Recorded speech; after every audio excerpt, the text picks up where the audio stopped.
Oh, halika na, sa amin ay sumama ka. Ngiti at sayang aming ambag, tara na't manood kay Lisa Vlog.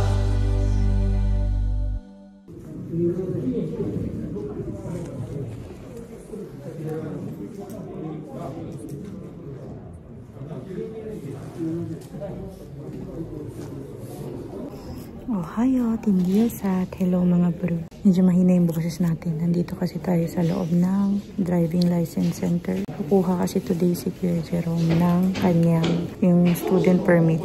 Pasado na siya. Pasado na siya sa kanyang actual driving sa school. Sa school, pwedeng kumuha ng Japanese exam. Pero mahirapan si Kuya Jerome kasi nga mahirap na yung mga kanji siguro. So, mas maganda English. Wala silang English test doon sa school. Kaya dito kami pinapunta sa driving license center. So, dito siya kukuha ng English driving test. Magbabayad na lang siya ng paper. 1,800 kada exam. Si Kuya Jerome nakapagbayad na siya for the exam. Nandun na siya sa taas. Dito ako sa parang waiting area. Ang oras ng exam niya is 9:30. Matatapos ata ng mga 10:20. Lumabas muna ako. Dito ako sa sasakyan. Pupunta ako dyan sa, may Aeon Mall kasi dito sa malapit eh. Kung saan ako nagpa-part-time job before. Bili siguro ako ng, yung favorite ni Kuya Jerome dyan na non-cheese. Yan. Kasi wala pa kaming agahan pareho. And si Papang pala, tsaka si Kuya Jake ngayon, nasa ospital. Nahatid na ni Papang si Jack. Tapos currently, nag-rest day si Kuya Jake sa kanyang school. Kasi kahapon, umuwi din siya kasi medyo may lag na, 37.5. Tapos, yung napansin ko, medyo lumobo yung dito na part niya. Siguro baka sa tenga, baka may infection. So ayun, pina-hospital namin kahapon, kagabi. Tapos babalik sila today. Na-CT scan na siya kahapon. Tapos nilagyan siya ng dextrose kasi baka infection. So pinadaan na agad sa dextrose yung ang tawag niyan antibiotic. So hindi na pinainom yung gamot, dinaan na diretso sa dextrose kasi nga baka delikado kasi nandito banda sa may ulo na part. So sa dextrose na pinadaan yung antibiotic. Mga 1 hour kahapon naka-dextrose si Kuya Jake. Ayun, may lagnat pa rin siya. Nag-38 yung lagnat niya nung nandun na siya sa ospital. Tapos today pinapabalik sila ng ospital. Nandito na ako sa Aeon. Order ako sa McDo. Makino-san, hi gozaimasu, genki desu. Ashita chusha desu. De, kyou wa kodomo-san menkyou toreru kara. Carmen no testo desu. Nakabili na tayo ng food. Yan na. Yung favorite ni Kuya Jerome na teriyaki burger. Tapos bumili din ako ng 2 cheese naan kasi rest day today si Papang. So pasalubungan namin siya ng cheese naan. And nagbabay na ako kay Kakino-san. Lakas hangin.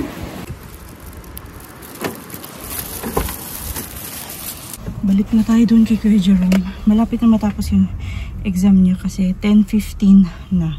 So 5 minutes na lang matatapos na siya. Dito na tayo sa parking lot. And ito yung food natin. Cheese naan. Meron pa yun sa ilalim. Pang take home kay Papang. Tapos kay Kuya Jerome. And teriyaki. Chicken teriyaki burger. Yan. Tapos yan din. Para sa kanya. Tapos bumili ako ng milk. And may maliit na fries din dito. Ayun.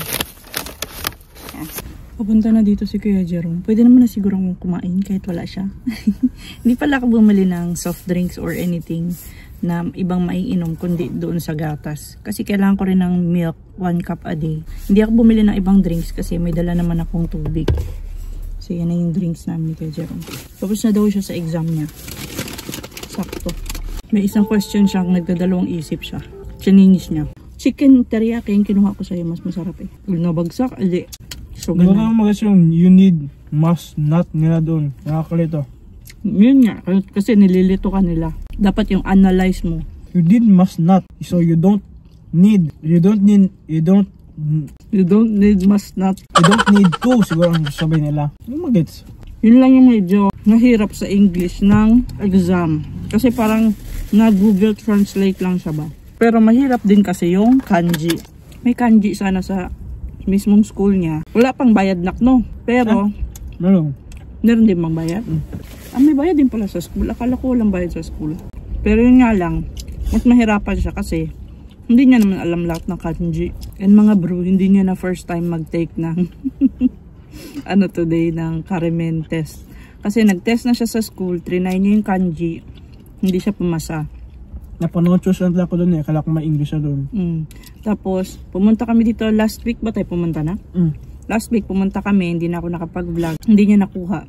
So 40 points, 50 items yung exam, tapos yung nakuha niyang points na sa 50 questions, 40 items. So, nagkamali siya ng 10 pagkakamali. So, kailangan makakuha siya ng 45 correct answers para makapasa siya. Dapat 5 lang yung mali niya. So, pang third exam niya na today. Kung hindi magkamali, gawin mo ng inspiration si Papa.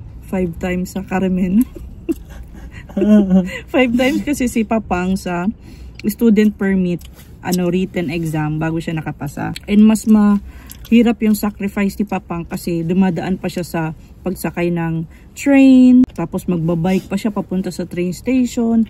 Pagdating naman, kasi malayong lugar, hindi dito siya kumuha Si Jerome medyo mas okay siya ngayon kasi pwede ko siyang ipag-drive na. Si Papang yung pinakamalaking sacrifice before. Lalong-lalo na, nung papunta pa siya sa eskwelahan. Kasi parang before walang walang sundo-sundo. Ngayon kasi may mga sundo na pwede na sunduin sa bahay or sa kanto na malapit sa bahay. Before kasi, wala. Mga more than 10 years ago, walang sundo sa bahay, walang sogi. So, inaano yun ni Papang, binabike niya yung 30 to 40 minutes drive, papunta doon, bike, papunta doon sa eskwelahan. And, kumuha ng lisensya si Papang before para sa kanya. Nakwento ko na to before sa vlog. Naging inspiration ni Papang si Jerome nung kumukuha siya ng lisensya kasi muntik na silang natumba sa mismong release ng train. Kasi nga, ang bigat medyo mabigat kasi siya. So, mga 6 years old ka nun, diba? 6 years old siya, sobrang bigat niya. Tapos, sumasakay siya sa likod ng bike ni Papang. Yun, nung napadaan sila sa release ng train, umuulan that day. So, basa na sila. Umuulan that day. And, na-slide yung gulong ng bisikleta doon sa release ng train. Yun, muntik na silang natumba doon sa release ng train. Galing kami na Marshall nung tapos biglang umulan. Marshall and namalengke. We are back! 3 points! 50 questions. 50 questions. Dapat maipasa niya. Dapat 5 mistakes lang. 8 mistakes. 3 mistakes na lang yung kulang na. Okay lang yan. Better luck next time. So, zanin tayo today. Hindi pa rin nakapasa si Kuya Jan. 43 pa sana yun pag hindi ko yung sinalipan yun. May isa pa siyang question na nagdalawang isip siya. So, 42 correct answers out of 50 questions. So, 42 correct, 8 mistakes. And dapat 45 correct answers. Dapat 5 mistakes lang. Yung, congestion? Sorry. Parang traffic ba? Nag-congestion. So for now, it's a zanin. We are going home.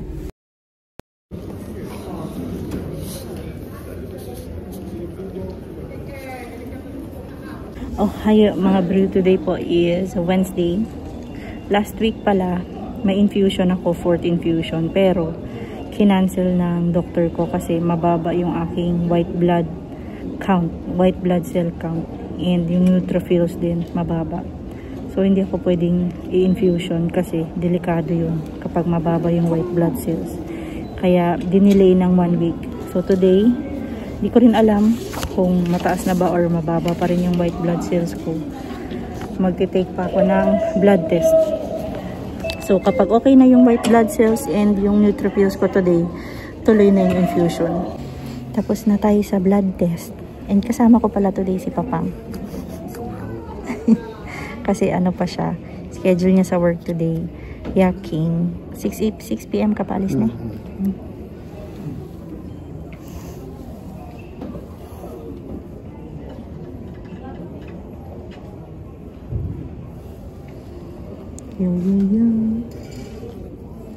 Paghatid namin kay Jack, dumiretso na kami dito.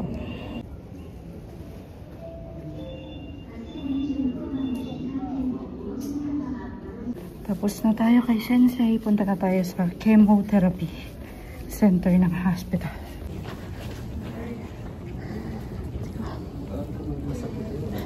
Ha? Parang ako may mahinapin sa'yo. Bilis mo maglakad. Ang bilis ko daw maglakad, sabi ni Papa. Parang ako daw yung yung walang sakit. Yan, malapit na kami dito sa chemotherapy center. Hi. 大丈夫です。すいません。飲んでもらって、45分後に点滴をしていきますね。ごめんなさい、お水でね、すいません。お名前、お誕生日お願いします。Tanji Lilia Roberti Gamon. はい。昭和の62、4月4日です。はい、ありがとうございます。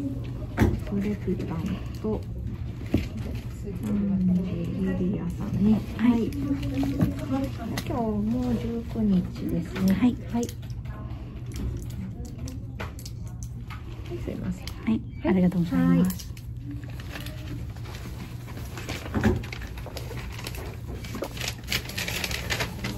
はい、はい、ありがとうございます。45分。 45分ね。はい。Kailangan mag-antay ng 45 minutes. Kasi uminom ako ng parang gamot. 45 minutes waiting bago i-infuse yung Enhertu. Punta muna kami sa baba kasi merong convenience store doon, 7-Eleven. Tambay muna kami doon. Merong may parang maliit na canteen kasi, hindi canteen, yung parang space para pwedeng tumambay. Nawiwi si Papang. Dito lang muna ako tambay. Next week pala may schedule ako ng MRI. November 28. Ano araw yung pang Thursday, Friday? Tignan mo daw. Saan daw? November 28. Ay, diba? Friday. Sama ka niyan? Kailan kayo suyubi, diba? Bumalik namin. Si Papang nasa, sasakyan. Tulog-tulog daw muna siya doon kasi medyo matagalan ako dito. Mga 1 oras kalahati pa. Start na tayo. Start na.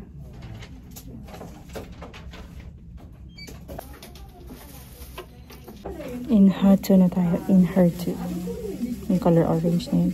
30 minutes lang pala nakalimutan ko. Akala ko 1 hour. Yung first dose lang pala yung 1 hour. Then yung mga sumunod na dose, 30 minutes na lang. Infusion done! Ay, wait na kami. Magbabayad pa pala tayo. Bayad mo na. Punta mo tayo sa billing.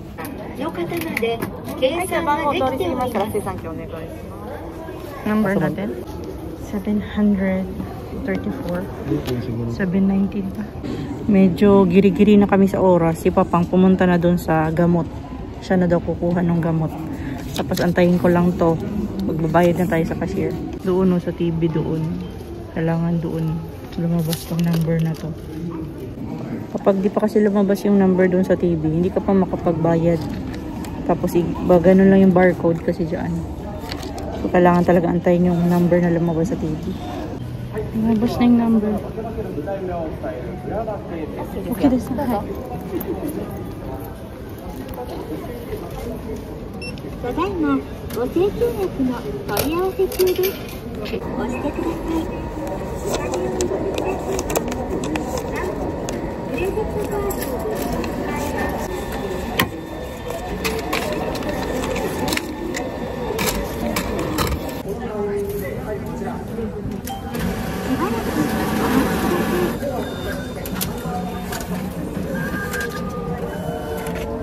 2問発行します。 Oh my God. Hello mga bro. Ang oras ngayon is magsi 6:20 PM na po dito sa Japan. And hindi na ako nakapag-update kasi na-busy na pag-uwi. Kasi nga sinundo pa namin si Jack. Medyo na late kami ng 5 minutes kasi magsisarado na yung Hoikuen 3 PM. Pero mga 3:05 na namin siya nasundo. Buti na lang sobrang yung Hoikuen niya ngayon, sobrang help talaga. Tsaka na-understand nila yung situation ko. So, ayun, nasundo namin kanina si Jack ng 3:05. Pero, okay lang daw, wala daw problem. So, tomorrow, si Papang, siya muna yung maghahatid kay Jack kasi parang, hindi ko alam kung okay pa ba ako bukas or hindi na. Kasi ngayon pa lang, hindi na ako okay. Pero sana bukas okay ako para mahatid ko pa si Jack sa Hoy Gwen. Tomorrow and Friday. And hanggang dito na lang muna for today's vlog. Come on, Jack. Maraming salamat po sa panonood and sa pagtambay today sa channel namin. Please like, comment, and subscribe. And always remember, whatever you are,